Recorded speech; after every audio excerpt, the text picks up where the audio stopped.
American Ultra, film de Niman Ouizadeh avec et Jesse Eisenberg, donc Mark Zuckerberg dans Social Network, ou le héros de Bienvenue à Zombieland, et Kirsten Stewart, la saga Twilight. Je suis désolé, elle n'a pas fait grand chose d'autre. Avec comme pitch, donc Mike Howell qui vit avec sa petite amie Phoebe qu'il veut épouser depuis 5 ans dans une petite ville, dans la petite ville de Liman, qui se fait attaquer par des agents de la CIA surentraînés, car il est lui-même une expérience de la CIA qui a été réactivée par l'ancienne créatrice.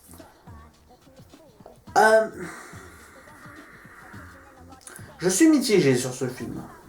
Je vous ne cache pas, je suis mitigé. Le pitch de départ me plaisait. Cette idée de prendre des jeunes un peu paumés et d'en faire des agents secrets, c'était une bonne idée. Mais il y a plusieurs défauts qui plombent un peu le film.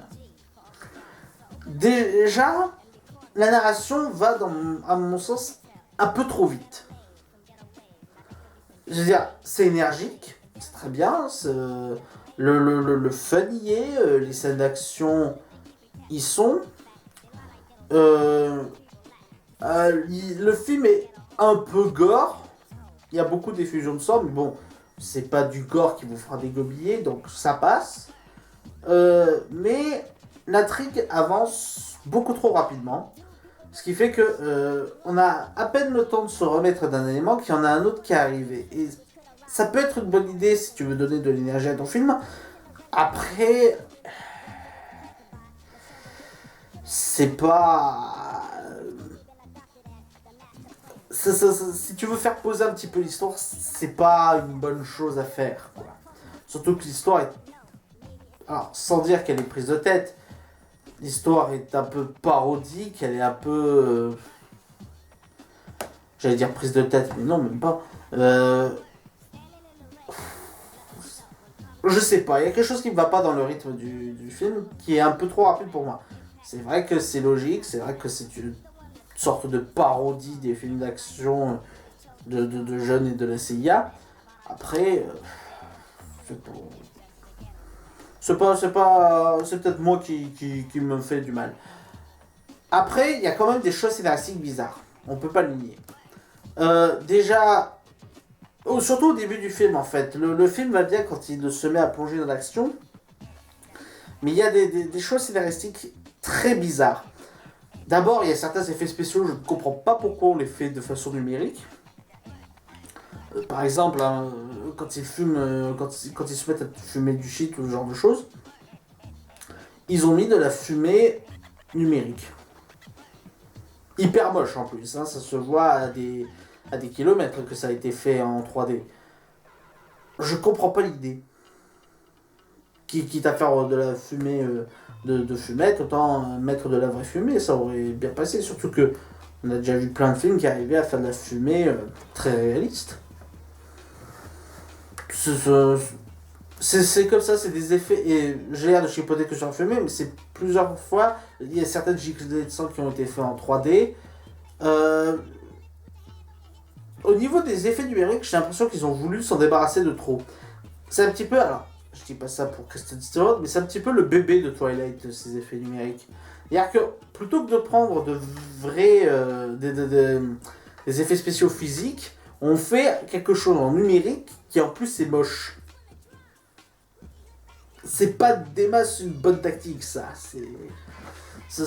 Quitte à faire un truc, quitte à faire un peu de kitsch, autant faire du kitsch physique réel. C'est dommage. Après, au niveau des choses que j'ai trouvé extrêmement bizarres, le scénario contient des incohérences. Il contient pas mal d'incohérences, ne serait-ce que pour les personnages, parce que le personnage, en fait, attention spoiler, le personnage de Kristen Stewart, qui joue donc la petite amie de Mike Howell, de Chase Eisenberg, est en réalité une agent secrète. Une agence secrète de la CIA qui était chargée de surveiller Mike Howell. Je vois pas comment la CIA aurait pu recruter quelqu'un d'aussi jeune pour faire de la surveillance. Et c'est même pas quelqu'un qui a été entraîné dès sa naissance, non, c'est une fille normale, elle a 18 ans. À 18 ans, ça m'étonnerait que les gars de la CIA recrutent aussitôt. Ça me paraît bizarre quand même. Surtout pour une mission aussi importante, je veux dire, la femme qui réactive Mike Howell, qui est responsable du projet, m'aurait paru plus justifiable dans le scénario, que ce soit genre la mère de Mike, qu'elle se fasse passer pour la mère de Mike pour le surveiller. Ça m'aurait été plus logique. Après, c'est peut-être moi qui... Mais bon, c'est pas... En plus, le film se contredit tout le temps. C'est... D'un coup, le personnage de Mike est un personnage totalement fabriqué, c'est-à-dire un clone que l'on aurait fait pour le projet.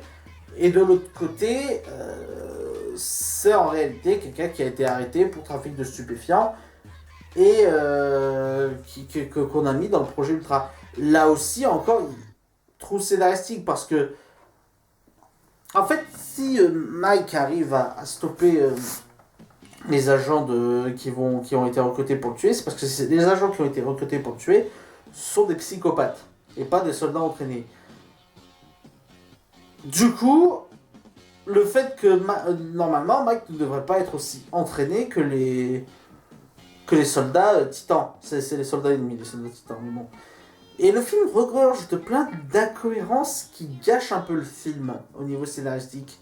C'est-à-dire que quand tu réfléchis alors, c'est clair, c'est pas un film où tu dois réfléchir. Mais... c'est un film où tu dois débrancher ton cerveau pour pas voir les incohérences scénaristiques et c'est pas le genre de film que j'aime bien. J'ai pourtant aimé des films qui demandaient de ne pas trop réfléchir. Hein, j'ai beaucoup aimé la trilogie des Expendables. J'ai aimé des films d'action bourrins. J'ai aimé des films débiles, mais qui... Pour moi, American Ultra regorge trop d'incohérences et trop de problèmes pour que je les ignore. En ce qui concerne la réalisation, alors... La réalisation a des fois des très bonnes idées. Là aussi, je suis un peu mitigé parce que la réalisation a des fois de très bonnes idées et des fois, elle en a des où tu te dis quoi. Dans les bonnes idées, par exemple, sur les séquences de fin, on a tout un plan séquence où on voit Mike Howell combattre les agents. Alors, c'est dommage. Putain, le fauteuil. C'est dommage qu'on ne les voit pas tuer tous et qu'à un moment donné ça coupe en plein milieu et qu'on voit l'agent se barrer avec sa copine. C'est dommage, mais c'était inévitable. Mais du coup, ça te fait toute une séquence où il va prendre des objets d'un magasin et s'en servir comme arme contre des gens surarmés. Et la caméra va le suivre pendant tout le temps. Il va tourner autour d'eux, autour de cette action, ce genre de choses. J'ai trouvé que c'était une très bonne idée. Je trouvais que ça rendait quelque chose comme un parcours en fait. C'était un parcours limite de jeu vidéo, tiens. Et c'est un effet que j'ai trouvé très appréciable. Après, en termes de réalisation, il y a un effet, j'ai pas compris pourquoi. Genre, le film va commencer par un flash forward. Un flash forward, c'est un film en fait, on va vous faire commencer dans le en fait voilà, un flash pour vous expliquer ce qu'est un flash forward. Un flashback en fait, c'est quand on vous montre un événement du passé avant de revenir au présent. Un flash forward, c'est quand on vous montre un élément de l'avenir avant de revenir au présent. Et le film commence par un flash forward, c'est-à-dire qu'on va voir Mike Howell dans la situation où il sera à peu près vers la fin du film, et on revient au début du film pour vous dire comment il en est arrivé là. En général, c'est pas le genre d'effet qui me perturbe, parce que je ne suis pas perturbé par les spoilers. C'est la première fois qu'un flash forward me dérange. Parce qu'il ne se contente pas de nous révéler qu'un bout de la fin où on se dit « Ah mais qu'est-ce qui se passe? Pourquoi il est dans cette situation ?» Non, non. il révèle tout ce qui se passe dans le film en à peu près 1 minute. Alors il montre pas toutes les scènes, mais il va montrer quasiment, il va montrer plusieurs scènes qui vont spoiler le film. Alors du coup on va savoir ce qui va se passer, on va savoir vers quoi une action va mener, on va savoir qui va mourir. Et c'est perturbant. Et pourtant en général je ne suis pas, je ne suis pas dérangé par les spoils, mais là pour le coup ça m'a vraiment dérangé. Au final, que dire de American Ultra, mitigé. Alors, si vous voulez un film d'action un peu bourrin et parodique qui puisse vous faire débrancher le cerveau et qui va pouvoir vous faire rire un petit moment, vous pouvez y aller. Après, c'est pas des masses. C'est pas ce que j'appellerais le film qui me fera décoller les pieds par terre. Chose qui est peut-être due aussi, et là je pousse mon coup de gueule, aux petites pétasses qui étaient dans la salle de cinéma. Je vais pousser un coup de gueule, je vais être très vulgaire, mais j'ai besoin. Il y avait dans la salle de cinéma où j'étais, en général, je ne fréquente qu'une seule salle de cinéma, à savoir le Palace à Martigues. Je la fréquente parce qu'en général, le public est bien, il est silencieux. J'ai été dans d'autres salles de cinéma à Plan de Campagne ou à Marseille et c'était infernal à chaque fois. Et ben, il faut croire qu'il y a aussi des cons qui fréquentent le cinéma Le Palace à Martigues parce qu'il y avait des jeunes adolescentes, et je dis ça parce que c'était que des voix féminines, qui, parce qu'elles avaient vu Kirsten Dunst dans l'affiche, s'étaient dit « Oh, bah c'est encore un Twilight, ça va être fun », n'ont pas arrêté de rouspéter durant tout le film, de discuter pendant tout le film, de crier parce qu'il y avait un moment un peu d'action, et de rire à des moments qui n'étaient pas drôles. Alors, message aux petites pétasses qui voudront voir ce film en se disant « Ah ben c'est Kirsten Dunst, c'est un Twilight ». Ce n'est pas parce qu'il y a une actrice de la saga que vous aimez dedans que ça vous fera bien de le voir. Et je tiens à vous dire aussi que même si vous n'aimez pas le film, vous n'avez qu'à quitter la salle. Parce que les autres spectateurs, ils en ont rien à battre de votre vie et ils en ont rien à battre de la vie de votre copine. Et donc ça ne m'intéresse pas de vous entendre discuter pendant un film. Putain. Voilà, c'était la fin du coup de gueule. Je déteste ce genre d'attitude. C'est une attitude. Je n'avais pas beaucoup à me plaindre jusqu'à présent. Donc il fallait bien que je sorte ça au moins une fois dans une de mes vidéos. Mais c'est une attitude que je trouve. C'est un manque d'éducation, quoi. C'est vraiment une attitude de. Je le dis, je suis désolé. C'est une attitude de conne, quoi. De petites connes qui ne savent pas s'enseigner sur un film, et qui ne savent pas fermer sa gueule ou qui ne savent pas quitter la salle quand elles sont pas contentes. Bien.